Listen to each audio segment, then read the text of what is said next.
Et le-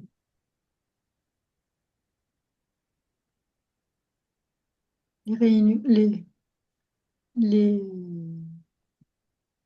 les visios sont enregistrés, ça veut dire qu'on peut les retrouver si jamais on rate un coup. Oui, mais je- j'ai oublié celle de... Ah bon, celui-là.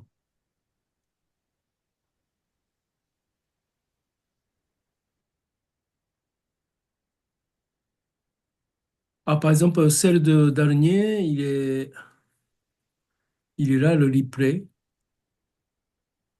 premier call. Mais j'ai bien oublié celle de fonctionnement.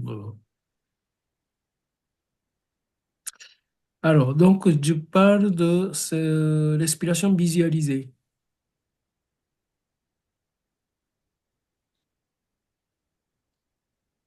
Donc, ce chapitre, toujours dans ce livre, des exercices visualisés de celle de Shizuto Masunaga. Donc, il parle de cette respiration de ballon. Ouais, il nomme ici dans le chapitre respiration visualisée.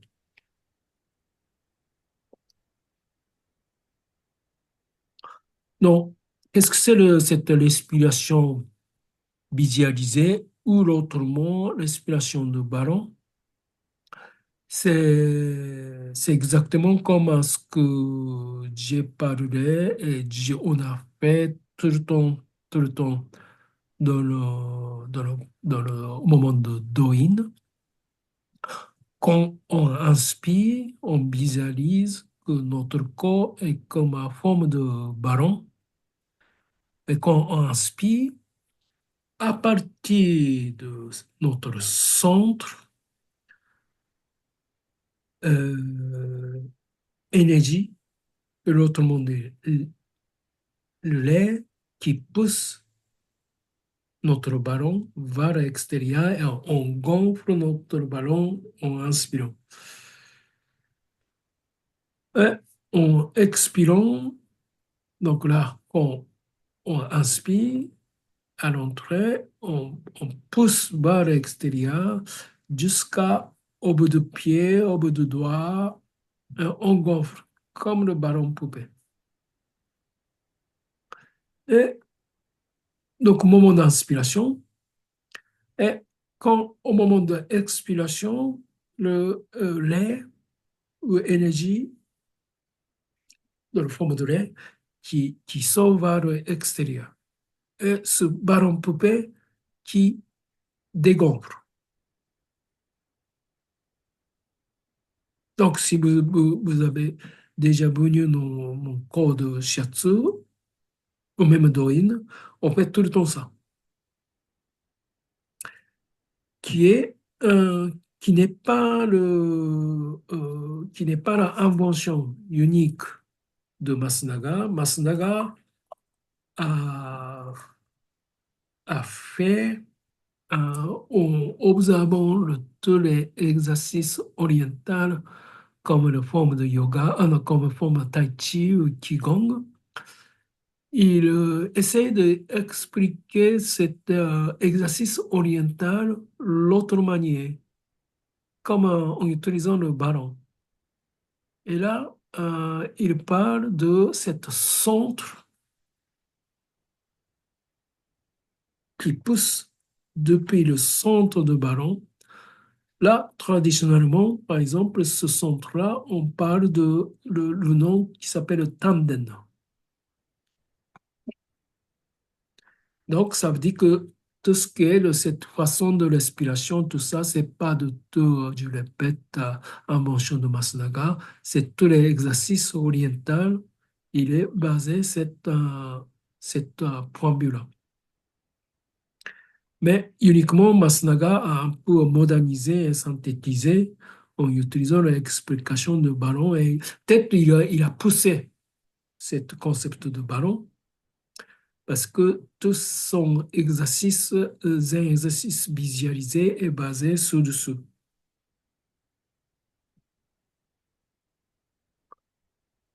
Donc là, donc on est d'accord que c'est pas un simple exercice de gonfler et dégonfler. Bah, il faut bien clarifier que cette existence de centre, c'est un point central. Mais je vous ai dit, c'est traditionnellement on dit le tanden. Bah, l'autre monde dit, on utilise beaucoup le mot de centre de gravité. Mais ce centre de gravité, bah, c'est pas aussi le unique spécialité de domaine de médecine traditionnelle chinoise ou exercice corporel oriental. C'est tous les domaines de sport aussi. Maintenant, de plus en plus, cette conscience de gravité dans le corps, ça donne, ça montre performance de chacun. Et ce notion de centre de gravité développe dans la société moderne, mais grâce à la communication entre conscience du corps oriental et occidental.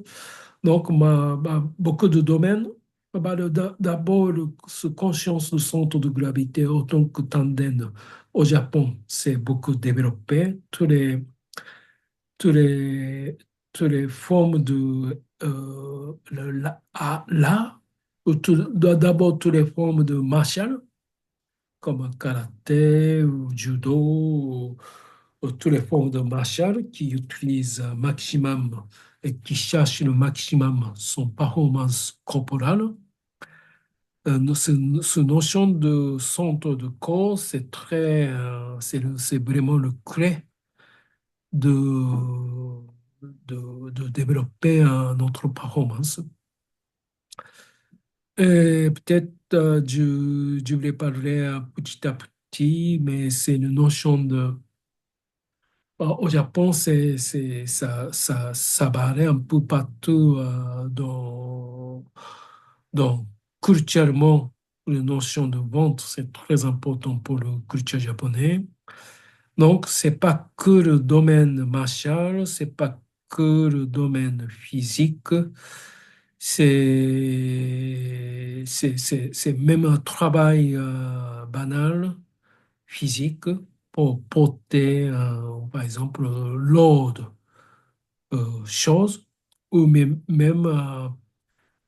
tous les paysans, euh, tous les gens qui construisent des maisons, euh, cuisiniers, bah, en fait, tous les domaines qui utilisent le corps, cette notion de vente et notion de centre de gravité, c'est le clé pour, pour augmenter la performance.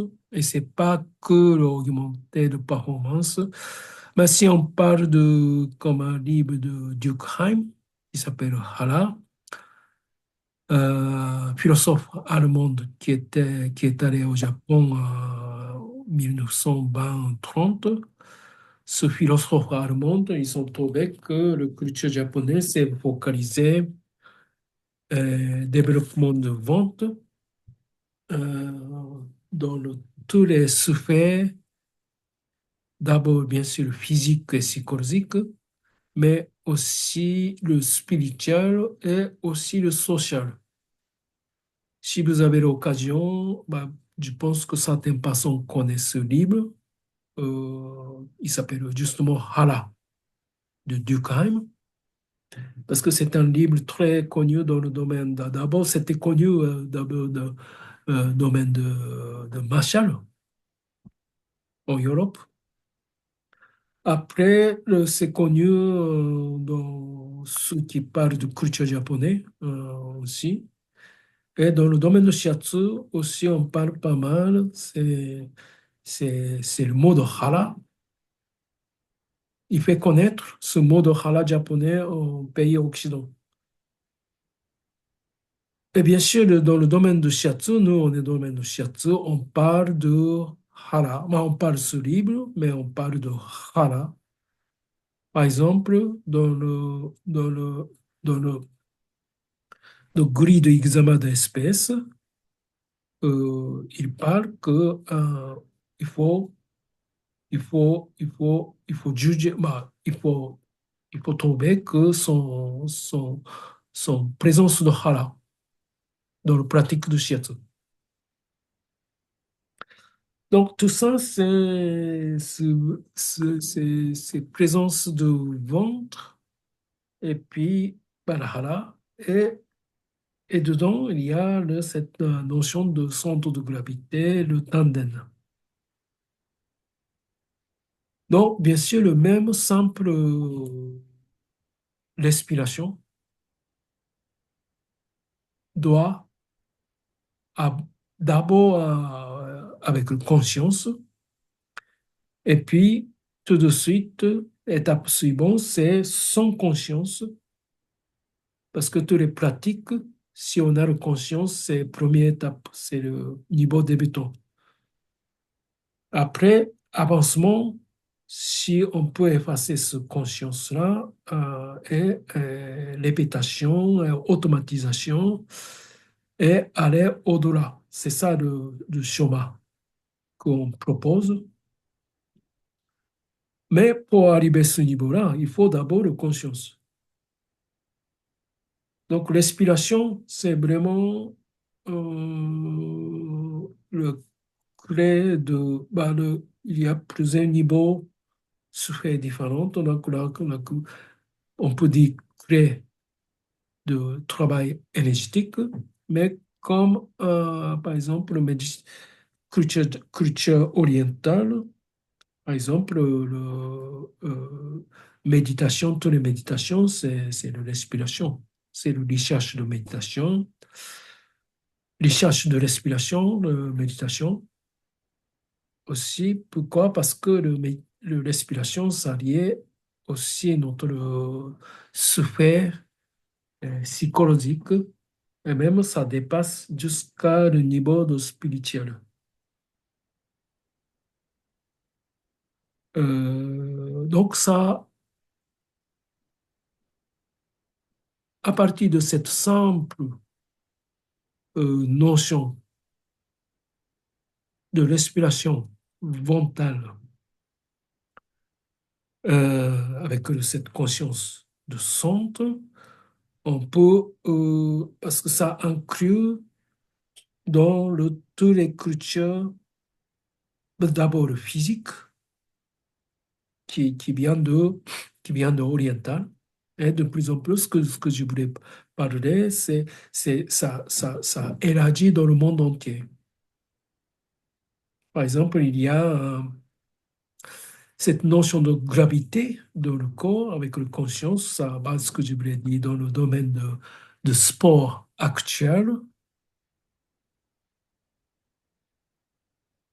Et on n'a pas encore parlé, par exemple, l'art, comme le danse contemporain, moderne, même classique aussi, il parle de plus en plus de conscience de, de ce niveau-là.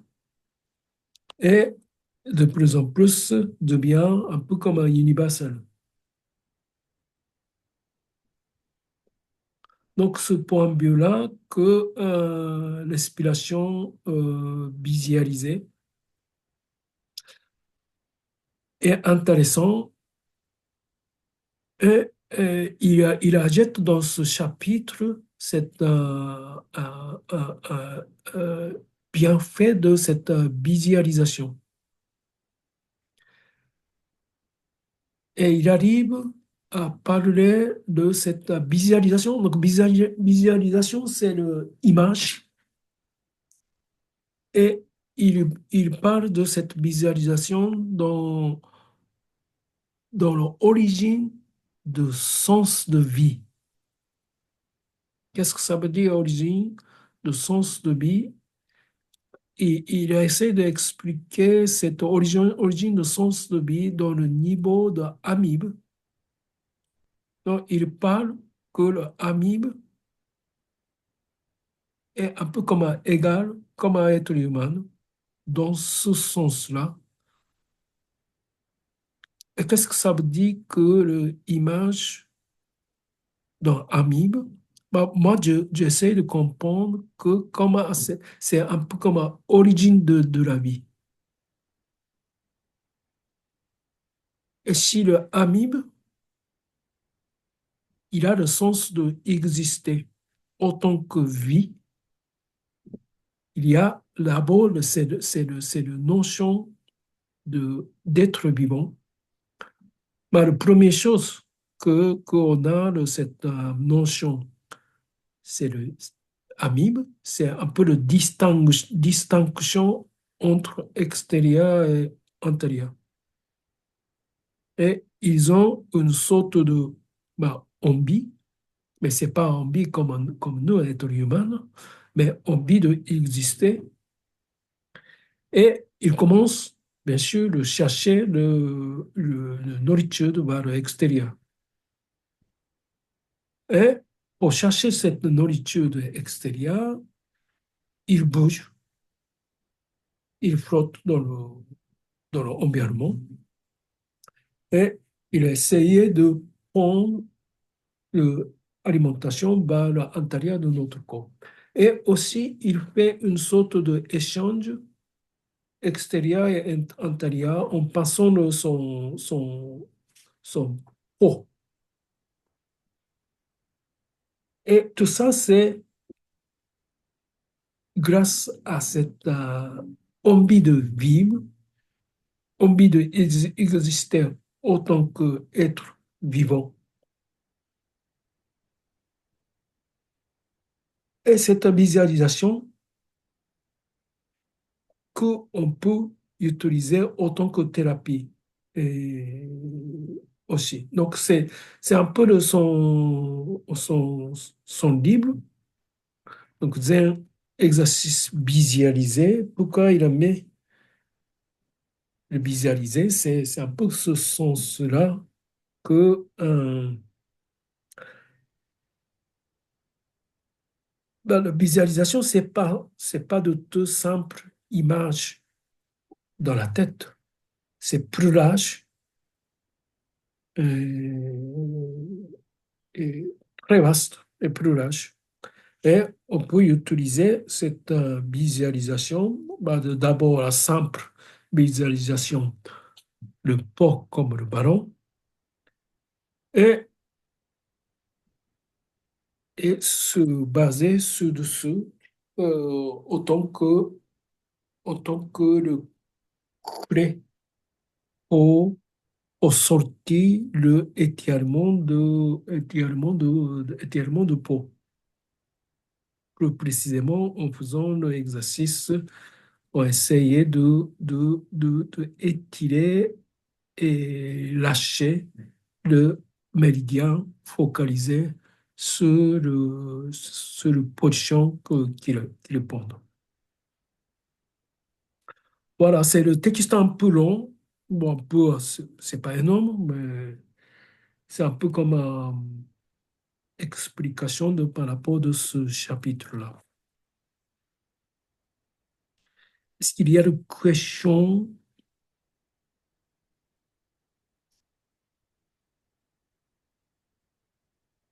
Très bien, donc je m'arrête.